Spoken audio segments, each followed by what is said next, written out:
Bom, apesar da gente não estar falando sobre Vingadores, não é mesmo?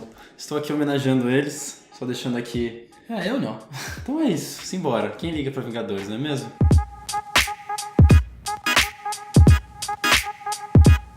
Bom, não é que a gente não goste dos Vingadores, eu mesmo vou assistir o filme, né? Você não sei, o Nathan nem tanto. Mas... Mas é pra você que quer fugir um pouco do filme de super-herói, também tem essa alternativa, né? Foi um filme que ele passou no Festival É Tudo Verdade, que a gente estava cobrindo até então, mas nessa semana ele também vai entrar em circuito comercial, então vocês podem assistir. Sim, foi um filme também que foi pro Festival de Berlim, e ele fez uma boa carreira em festivais. Foi um dos filmes brasileiros lá, junto com O Processo, que a gente fez o vídeo. Sim. Caso não tenha visto, a cartela aqui. Mas antes de qualquer coisa também eu só queria deixar a última propaganda do É Tudo Verdade. A última, finalmente. O filme que ganhou foi qual? Qual será esse filme? O brasileiro foi Auto de Resistência, é um maravilhoso filme. Bom, caso você já tenha assistido o nosso último vídeo e seguido a gente nas redes sociais, segue lá, né? Sim, segue lá. Vocês sabem que eu estava escrevendo alguns textos para um outro veículo, então todos os que já foram publicados eu vou deixar aqui na descrição. Tenho que dizer, os textos são muito bons. Aqui, ó, tá de parabéns. Não, é de verdade, ele escreve bem pra caramba. Obrigado, gente.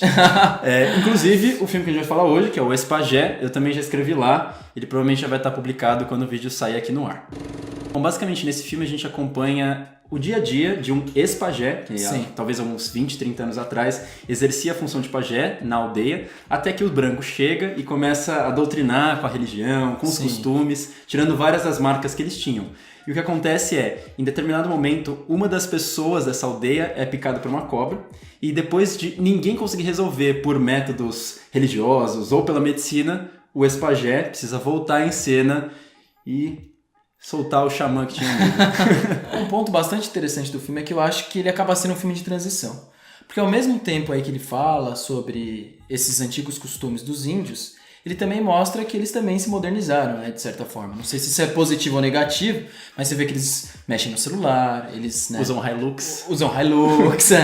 E você vê também até coisas muito mais básicas, como, por exemplo, antigamente eles dormiam o quê? Em volta da fogueira. Então tinha, ao mesmo tempo, uma coisa mística deles estarem se aquecendo com os espíritos que estavam lá, mas também isso prevenia que eles fossem picados por mosquitos. Hoje em dia não, eles precisam dormir com um mosquiteiro, porque a luz é elétrica, precisam de ventilador para, enfim, espairar um pouco os bichinhos. Outra coisa interessante também é porque os índios eles costumam usar muito a própria floresta para fazer aí medicamentos. E você vê que eles recorrem aos medicamentos que os brancos usam. Ou também a própria doença burocrática que existe nesse estado, né? Porque ele vai precisar pagar alguma conta, alguma coisa assim, ele precisa ir para onde?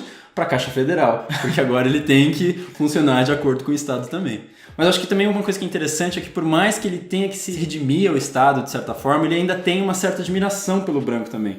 Porque logo no começo do filme ele lê um estudo que foi feito antropológico sobre eles mesmos e eles falam, o que os brancos fazem, eles fazem bem. Ou o simples fato de, por exemplo, um dos indígenas estar casado com uma branca, né? Então existe uma certa admiração também. E por mais que eles também não entendam o que esse francês escreveu, né? Porque foi tudo em francês. Eu não entendi porque esse francês mandou essa... Mas o branco faz bem, né? É isso que faz.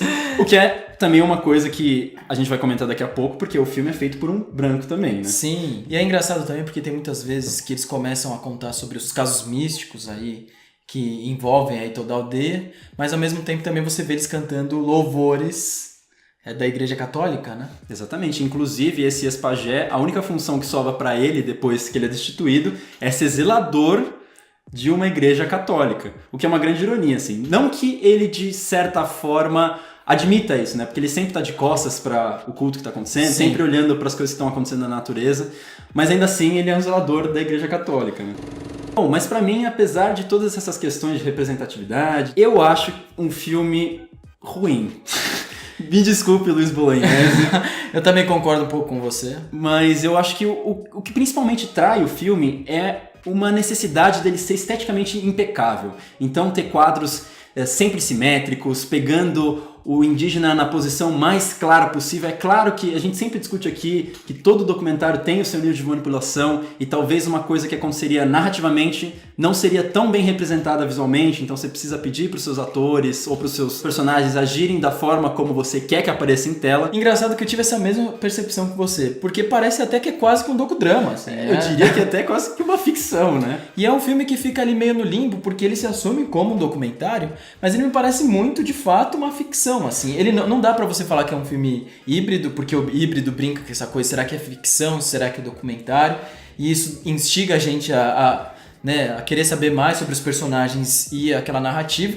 Mas nesse caso não, parece que fica tudo muito forçado e é tudo muito fake, assim, né? Você não consegue acreditar muito bem naqueles personagens. Exatamente, porque apesar de existir uma manipulação, em muitos filmes você acaba não percebendo que ela tá lá. Nesse filme você em vários momentos fica se questionando, mas cara, se o cara tava filmando num plano mais aberto aqui, como é que ele depois estava num plano fechado e no primeiro corte não tava aparecendo o cinegrafista que tava filmando no segundo local? Sim. Então, literalmente ele tava meio que pedindo pros indígenas reencenarem o mesmo momento para ter o melhor enquadramento. Porque esse a gente sabe que não é um filme tão fácil porque é um documentário observativo. Ele fica observando as mínimas ações que aqueles personagens fazem para deixar tudo muito mais natural. Mas causa um grau de estranhamento enorme também.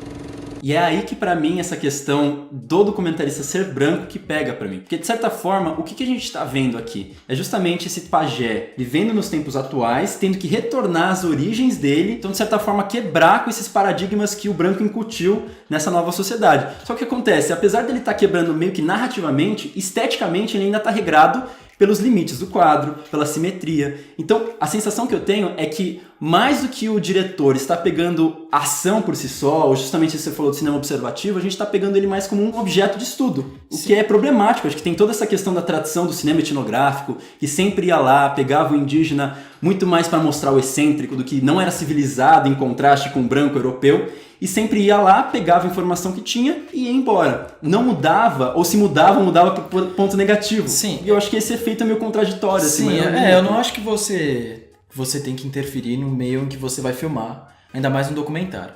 Mas essa coisa do homem branco é bem discrepante quando você pega o Martírio, que a gente sempre fala aqui. Exatamente. Você percebe que é um diretor branco, mas ele reconhece muito bem a causa daqueles indígenas e ele se dá muito por aquele filme. E não só isso, como ele também dá a câmera para os próprios indígenas filmarem em vários momentos. É diferente porque você consegue entender a situação exata em que aquele povo vive.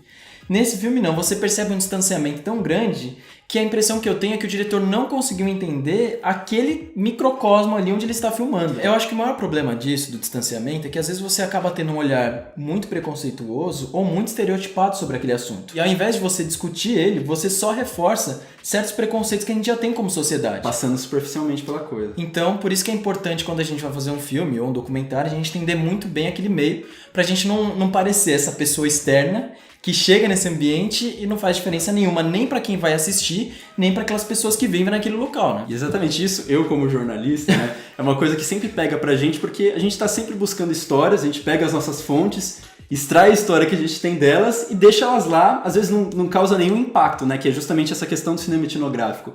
E o que acontece? Isso que você comentou do Vicente Carelli, né? Que é o diretor do Martírio. Eu acho muito interessante que, além dessas questões que a gente comentou, ele tem projetos em que ele ensina os índios a lidarem com as câmeras, para eles próprios começarem a produzir seus filmes. E não só isso, eu vi uma notícia agora, essas últimas semanas, que saiu um canal de streaming, que ele tá, enfim, ajudando a compor, muito legal, com filmes só sobre questões indígenas. Então, de fato, essa questão que você poderia dizer, os indígenas eles não podem fazer filmes porque eles não têm o refino da linguagem cinematográfica para fazer.